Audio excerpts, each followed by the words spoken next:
रूस और यूक्रेन में चल रहे युद्ध के बीच भारत ने एक बार फिर यूएनएससी में ठोकी स्थायी सीट की दावेदारी। भारत की प्रवक्ता रुचिरा कंबोज ने भरी हुंकार, कहा भारत करता है सारी शर्त पूरी स्थायी सदस्य बनने की। भारत की दावेदारी के बाद यूएनएससी के स्थायी सदस्य में चीन को छोड़ सभी ने दिया भारत को समर्थन। जी हां दोस्तों, संयुक्त राष्ट्र सुरक्षा परिषद में भारत को स्थायी सीट के लिए वीटो सदस्यों से मजबूत समर्थन मिला है। यूनाइटेड किंगडम के बाद फ्रांस ने नई स्थायी सीटों के निर्माण के लिए भारत, जर्मनी, जापान और ब्राजील को अपना समर्थन दोहराया है। दोस्तों, बीते शुक्रवार को सुरक्षा परिषद सुधार पर यूएनएससी की वार्षिक बहस को संबोधित करते हुए यूएन में फ्रांस की उप प्रतिनिधि नथाली ब्रोडहर्स्ट एस्टिवल ने कहा, फ्रांस स्थायी सीटों के लिए स्थायी सदस्यों के रूप में जर्मनी, ब्राजील, भारत और जापान की उम्मीदवारी का समर्थन करता है। एस्टिवल ने कहा, हम परिषद के स्थायी सदस्यों सहित अफ्रीकी देशों से अधिक प्रतिनिधित्व चाहते हैं, क्योंकि भौगोलिक प्रतिनिधित्व सुनिश्चित करने के लिए कई सीटों पर वितरण किया जाना चाहिए। यूएनएससी में राजदूत एस्टिवल ने कहा कि वीटो का मुद्दा अत्यधिक संवेदनशील है। उन्होंने कहा कि इस मामले पर निर्णय लेने के लिए स्थायी सीट का अनुरोध करने वाले राज्यों पर निर्भर है। दोस्तों, एस्टिवल ने आगे बताया कि स्थायी सीट अब 2 गुनी होनी चाहिए। उन्होंने आगे कहा कि परिषद की वैधता को मजबूत करना और अंतर्राष्ट्रीय शांति और सुरक्षा के रखरखाव में अपनी जिम्मेदारियों को पूरी तरह से संभालने की क्षमता को मजबूत करना यूएनएससी का लक्ष्य होना चाहिए। फ्रांस ने प्रस्तावित किया कि परिषद के 5 स्थायी सदस्य स्वेच्छा से और सामूहिक रूप से बड़े पैमाने पर अत्याचार के मामले में वीटो के उपयोग को निलंबित कर दे। दोस्तों, परिषद के काम करने के तरीकों के संबंध में उन्होंने उन्हें परिभाषित करने और अधिक पारदर्शिता, खुलेपन और दक्षता के लिए परिषद के सदस्यों की प्रतिबद्धता पर जोर देने के लिए अंग की समता की पुष्टि की। इससे पहले ब्रिटेन ने भी यूएनएससी की स्थायी सदस्यता के लिए भारत को अपना समर्थन दिया था।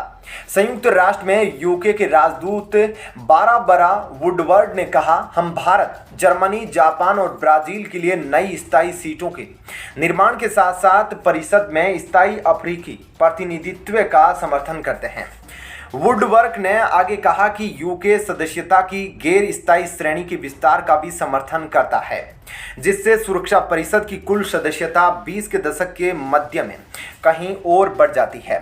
महासभा ने वक्ताओं के साथ अपनी वार्षिक बहस शुरू की और 15 सदस्यीय अंग को बढ़ाने और इसके काम करने के तरीकों को बदलने के लिए इसे और अधिक पारदर्शी, समावेशी, प्रतिनिधि, जवाबदेही और प्रभावी बनाने के लिए इसमें सुधारों की वकालत करी। दोस्तों, यह पहली बार है जब भारत में जीवन में स्थायी सदस्यता को लेकर अपनी दावेदारी पेश की हो और हाथों हाथ ब्रिटेन और फ्रांस ने अपना समर्थन वहीं संयुक्त राष्ट्र के मंच पर भारत को दे दिया हो।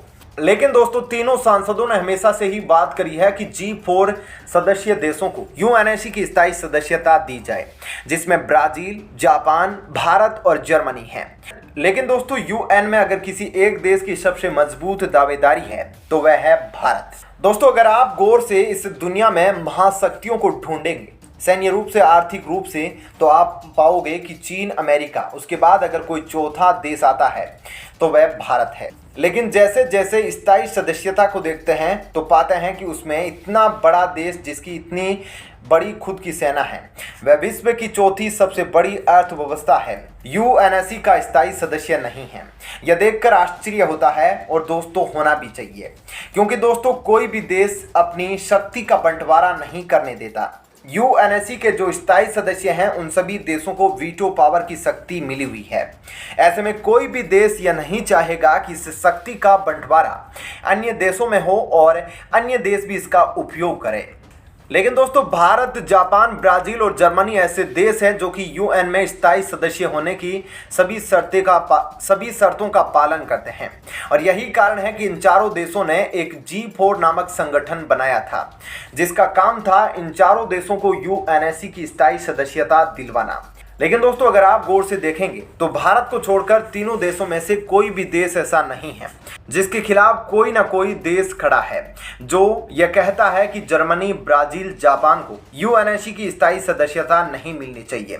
अब दोस्तों जापान भी यूएनएससी की स्थायी सदस्यता के लिए दावेदारी पेश करता है, लेकिन जापान का इतिहास रहा है जहां जापान ने अपने इतिहास में साउथ कोरिया, नॉर्थ कोरिया, चीन के लोगों को वहां की औरतों के साथ कितने अत्याचार किए हैं उसको लेकर वहां के लोगों में आज भी काफी दर्द है। इस प्रकार से जापान के खिलाफ गुस्सा है।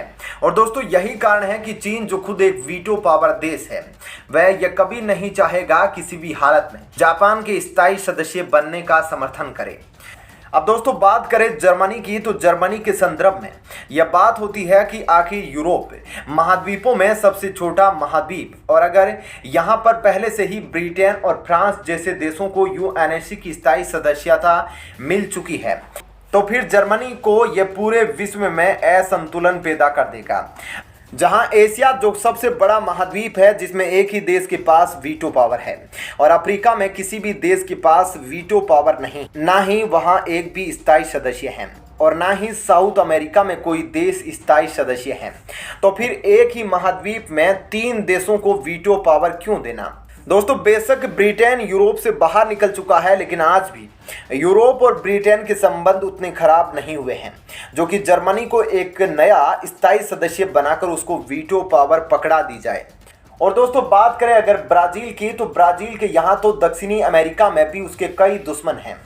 दोस्तों ब्राजील को तो खुद अर्जेंटीना जैसे बड़े देश समर्थन नहीं करते। वह कहते हैं कि दक्षिणी अमेरिका में ब्राजील को ही क्यों वीटो पावर मिल रही है, ब्राजील के अलावा किसी दूसरे देश को यूएनएससी का स्थायी सदस्य बनाया जाए, जैसे अर्जेंटीना, चिली आदि। अब दोस्तों बात करें भारत की, तो आप कहेंगे कि भारत के खिलाफ तो हमेशा से ही चीन खड़ा है, वह कभी नहीं चाहेगा भारत को यूएनएससी का स्थायी सदस्य बनने दे, और उधर से पाकिस्तान भी भौंक रहा है। लेकिन दोस्तों आप कहोगे कि भारत की स्थायी सदस्यता में तो पाकिस्तान भी सबसे बड़ा रोड़ा है। तो दोस्तों मैं आपको बता दूं कि वर्तमान में पाकिस्तान की ऐसी हालत हो गई है, और पूरी दुनिया को पता है कि वर्तमान में पाकिस्तान आतंकियों का पालनहार बन चुका है। और दोस्तों यही कारण है कि वर्तमान में पाकिस्तान की अंतर्राष्ट्रीय स्तर पर इतनी इज्जत नहीं है कि वह भारत के खिलाफ कुछ बयानबाजी करे और दुनिया सुने, और संयुक्त राष्ट्र संघ उसको काफी संवेदनशील होकर सुने। पाकिस्तान को बात बोलना या ना बोलना एक बराबर है। दोस्तों बात करें भारत के सबसे बड़े दुश्मन की यानी कि चीन की, तो दोस्तों चीन ने उतने आक्रामक तौर पर कभी भारत का विरोध तो नहीं किया है, लेकिन दोस्तों वर्तमान में हालात बदले हैं। पिछले कुछ वर्षों में जिस प्रकार से संयुक्त राष्ट्र संघ के सभी सदस्यों ने स्थायी सदस्य चीन के वीटो पावर का गलत इस्तेमाल देखा है, जहां चीन ने कई बार कुछ आतंकवादी संगठनों और आतंकवादियों को बचाया है, जिनके नाम इंटरपोल में जेड नोटिस पर निकले हुए हैं, और अमेरिका समेत कई देशों ने जिन आतंकवादी संगठनों को बैन कर रखा है, उनको चीन ने जिस तरह से अपने वीटो पावर का उपयोग कर कई बार बचाया है। पूरी दुनिया को चीन के अंदर छुपा आतंकवादी दिख रहा है, पूरी दुनिया को चीन के अंदर छुपा आतंकवादी दिख गया है, जो कि खुद अब पाकिस्तान का बाप बनकर निकल रहा है। ऐसे में दोस्तों अब अगर पाकिस्तान और चीन यूएनएससी में भारत की स्थायी सदस्यता के खिलाफ कुछ बोलते हैं, तो शायद ही यूएनएससी इसे गंभीर रूप से लेगा, क्योंकि संयुक्त राष्ट्र से लेकर पूरी दुनिया यह बात अच्छे से जानती है कि वर्तमान समय के 2 पड़ोसी देशों से काफ़ी परेशान हैं, और वह यह है कि चीन और पाकिस्तान जो हर जगह भारत को रोकने का प्रयास कर रहे हैं। लेकिन दोस्तों भारत वर्तमान में अपनी मजबूत दावेदारी इस दम पर ठोक रहा है कि यहाँ पूरी दुनिया रूस और यूक्रेन के बीच युद्ध को नहीं रोक पा रही है। वहां अब भारत सामने आकर दोनों देशों के बीच मध्यस्थता करा रहा है। इसी को लेकर हाल ही में भारत के विदेश मंत्री एस जयशंकर जी ने रूस का दौरा किया था। ऐसे में आपका इस खबर पर क्या कहना है, जरूर बताइएगा। धन्यवाद।